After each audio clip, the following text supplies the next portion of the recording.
Hey guys, it's your boy 14 Fluffies here. Today I am back finally with an update for my Cyberfacts profile. It's been a long time since I've done a profile for this. I think it's been about 4 months.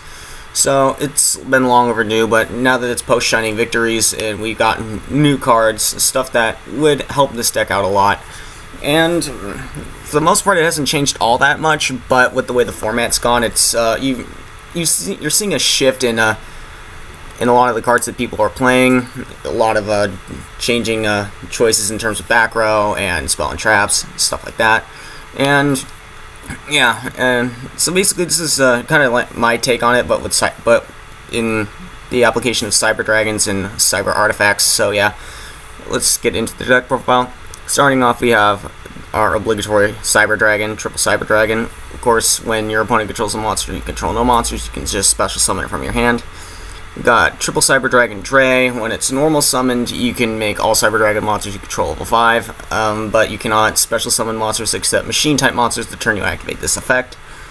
That is something to keep in mind, because not everything in your extra deck in here is machines, because obviously a lot of the better rank 5s aren't just direct Cyber Dragon stuff like Nova and Infinity, or even things like Zenmaya. We're playing other things in here, obviously, but yeah. Which is why you have to keep that effect in mind. And for the next 3 Cyber Dragons, we are playing 3 Cyber Dragon Core. This is because he searches out your Repair Plant. If there were better cards to search out with Core than just Repair Plant, I think this card would be a lot better. But his searching effect is very good. He's the only instant +1 in the entire deck, really, as far as actual Cyber Dragon support is concerned. So yeah, so he is something you need to max out on. And he has a secondary effect in the graveyard where if your opponent controls a monster, you control no monsters, and this card is in your graveyard, you can banish this card from your graveyard, special summon any Cyber Dragon monster from your deck. So it could be a regular Cyber Dragon, a Cyber Dragon Dre, or even another copy of itself. So it's a very versatile card that you definitely need to play at 3 in the deck. It's just a very key combo card. And next up we have 3 Galaxy Soldiers. This card also just synergizes perfectly with this deck, being searchable with Repair Plant, being able to pitch your light monsters from hand that are dead, like your artifacts that you draw, or any dead Cyber Dragons. Like this card is a really big asset in making your Repair Plants live. So yeah, you max out on him. Plus he's also an extra level 5, so and he special summons himself, so you can extend your rank 5 plays. And next up with the artifacts, we have triple Scythe. This is pretty self-explanatory. Scythe is kind of the best artifact besides Marl Attack. Being able to stop your opponent's extra deck plays is very crucial, especially considering how pretty much every deck now is playing an extra deck now, even Monarchs, especially. I kind of find it weird that Monarchs are playing that Xyz build. I mean, I feel like the best build of Monarchs is Domain Lock, but that's just me. I mean, I haven't yet to see Xyz Monarchs in action. So, who knows? I honestly don't know, to be honest. That's just me. And we have the 1 big attack for when you draw your artifacts, you can pop them in your back row. And he is an instant rank 5 play every time you get him out, so yeah. He's very good at doing that. And we also have the 1 artifact Marl Attack. Obviously, he's a obligatory one of, just because he's at 1 and he's very good. He's non-targeting removal. So, yeah, he outs the Cosmos ships. Even though he's not the most ideal way of doing it, he can still do it. But, obviously, since, it's Cyber Dragons and Fortress Dragon is a thing, you kind of don't need Marl Attack to I don't know, out things like Dark Destroyer, or Dark Eclipse, or Dark Planet, stuff like that. But he does all those things. And, onto the spells, we have the triple Artifact Ignition to support our artifacts. Obviously, this is your MST of the deck, and it sets your artifacts in your back row. We have triple Cyber Repair Plant. This card is your search card, because if you have a Cyber Dragon in your graveyard, you can activate this effect. If you can add a light attribute machine monster from your deck to your hand. If you have 3 or more Cyber Dragons in your graveyard, you can activate the effect to add a light machine, as well as shuffle a light machine monster from your graveyard back into your deck. So yeah, if you have 3, you can activate both in sequence. So you can put something back and add something, which is very crucial considering how it interacts with the next card we have here, triple machine duplication. Say if you have a Cyber Dragon in your graveyard and you have a machine dupe in hand, if you summoned your core, added your repair plant, and you have a machine dupe in hand, if you have a third Cyber Dragon in graveyard, and say like you have a core, a Dre, and maybe a Cyber Dragon, and 2 Cyber Dragons in the graveyard, and you know you still have a Cyber Dragon in deck, you can have your machine duplication. I mean, you can have your repair plant, shuffle back your Cyber Dragon back into your deck, and then of course you add Galaxy Soldier. So there you have a live machine dupe that you can get 2 Cyber Dragons off of. So you can then activate your machine dupe, target your core, get 2 Cyber Dragons, and then you can just extend your play from there. And if you have anything to make Galaxy Soldier live, you're gonna keep going as well. So yeah, these 2 cards interact very, very nicely. So you always have to make sure that you're on top of how many Cyber Dragons are in your graveyard for repair plant, for machine dupe. And for the last spell, we have the one Raigeki. And that does it for spells. On to traps, we have triple Artifact Sanctum. Nothing really needs to say about that. Just Sanctum for Scythe, Sanctum for Marl Attack. We all know how it works. And next up, triple Call of the Haunted for extending your plays and for just spamming out the Scythes and the Marl Attack. It helps you abuse artifacts to the best of your abilities. I used to play triple Oasis, but I took them out just because I wanted to have extra defensive cards. I mean, don't get me wrong, I mean, I do kind of miss having the consistency of just being able to spam Scythe endlessly and extend your rank 5 plays, but I feel like foregoing it was kind of worth it, but yeah. And next up we have the triple Solemn Strike. Nothing has to be said about that. This is obvious. This is a staple 3 of in pretty much every deck now. And next up for the 2-ups we have 2 Chaos Trapple. This deck's worst matchup is Burning Abyss, and it always will be. I mean, not to mention a lot of the best decks in the format now are mainly light and dark, like Cosmo, Monarchs, Burning Abyss, Phantom Knights, all that kind of stuff. So having Chaos Trapple in the main deck is pretty much a no-brainer in my opinion. So yeah, which is why I'm main decking 2 of them. So yeah, it's a good card. It's a good tech choice for this format. And for the last 2 traps, we have the 1 Solemn Warning and the 1 Vanity's Emptiness. On to the side deck. First off, we have 2 Artifact Lancia. Used to play 3, but I cut it down to 2 to make room for other things. So yeah, I cut it down to 2, especially for 3 copies of Ghost Reaper and Winter Cherries, because this card pretty much auto wins against Burning Abyss. You know, just activate this card, reveal Dante, banish all 3 Dantes. It's pretty much the only use I have for it right now, since I really don't think it's worth just having an Ignister just to get rid of your opponent's 1 Ignister. I mean, I could feasibly use it for Break Sword for Phantom Knights, but I'm not too worried about it really, considering I'm citing other things. But really, I'm using this just for Dante. So yeah, and not a lot of other decks in the format play monsters and multiples in their extra deck, really, besides Burning Abyss.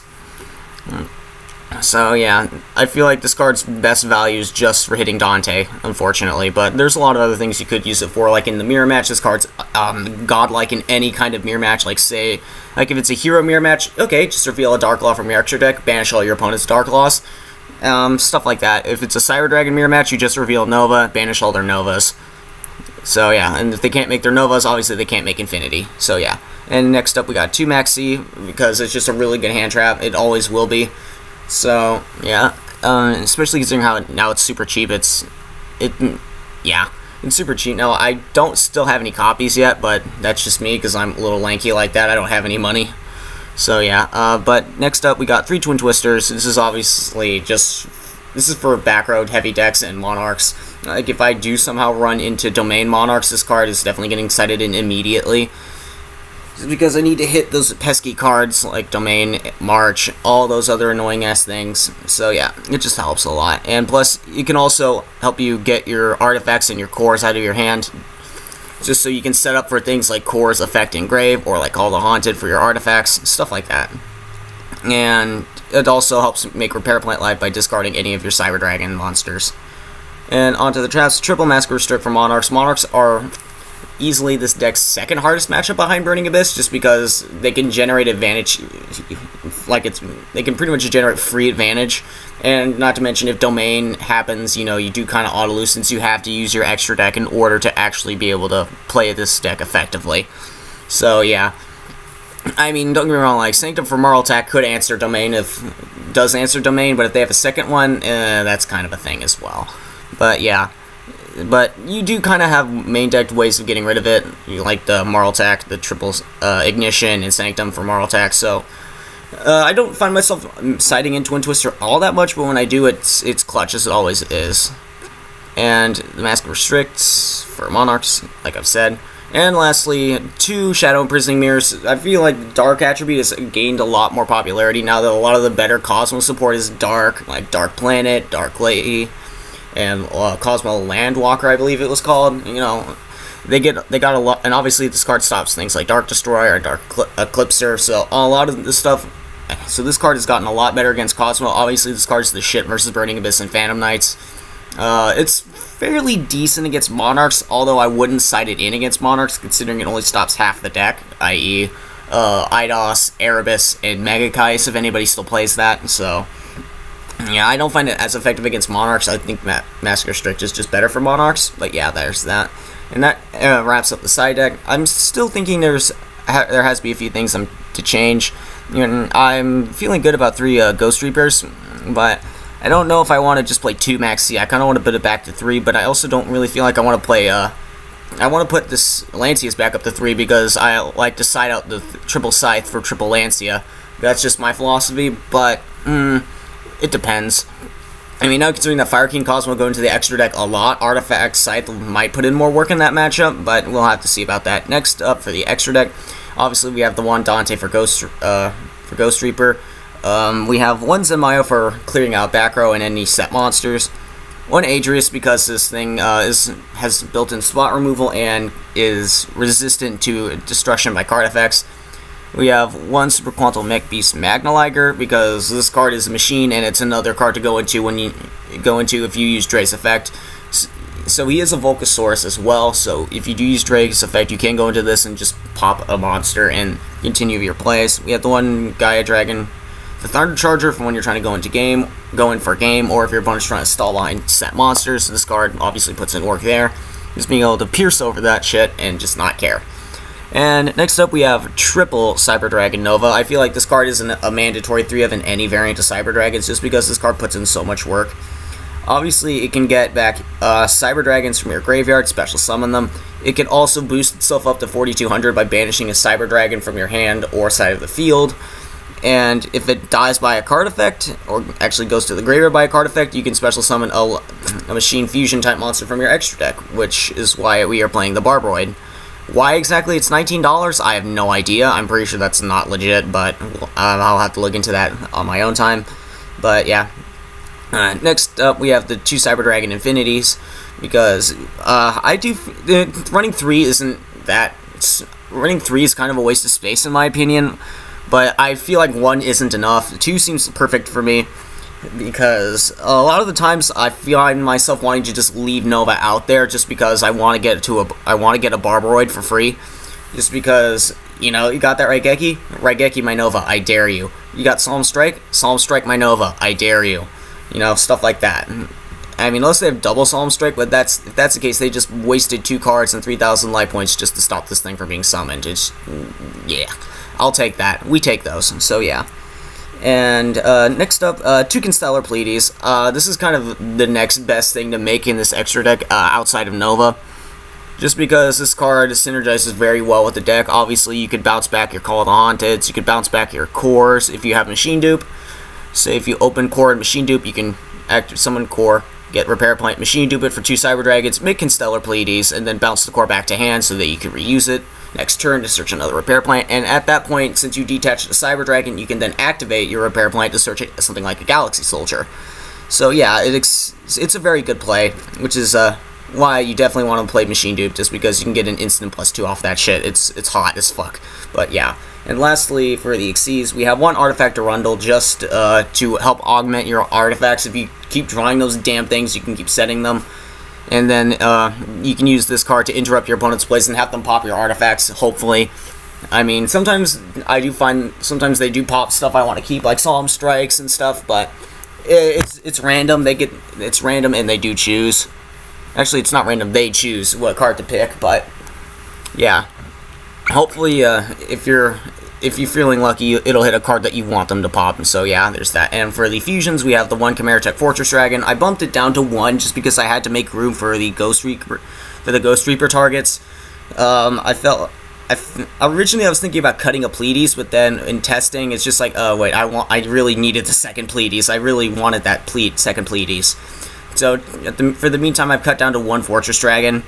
I'm still testing it. I never had the occasion to actually make 2 Fortress Dragons against Cosmo, just because I normally win with the first one. Or I never actually am able to make it to the Fortress Dragon just because they keep soloing my shit. So, yeah. And lastly, like I've explained earlier, the 1 Barboroid for your Novas. So, yeah, that's the deck profile, guys. Tell me what you guys think. I'm really liking this deck profile. I'm always open to suggestions. One thing I am thinking about is adding a Chronomaly Golden Jet, just because of the fact I want to have another normal summon that can make itself level 5, but I still want to have free access to my extra deck. But yeah, other than that, I think this deck is incredibly solid. It's not necessarily going to be a very good deck this format. I mean, I thought it was a lot better last format when Pepe was around. This deck was really good against Pepe. Just because, Artifact Scythe, GG, and then just make Infinity, swarm the field full of monsters, and then just attack for game. But yeah, tell me what you guys think, and I will see you all in the next video.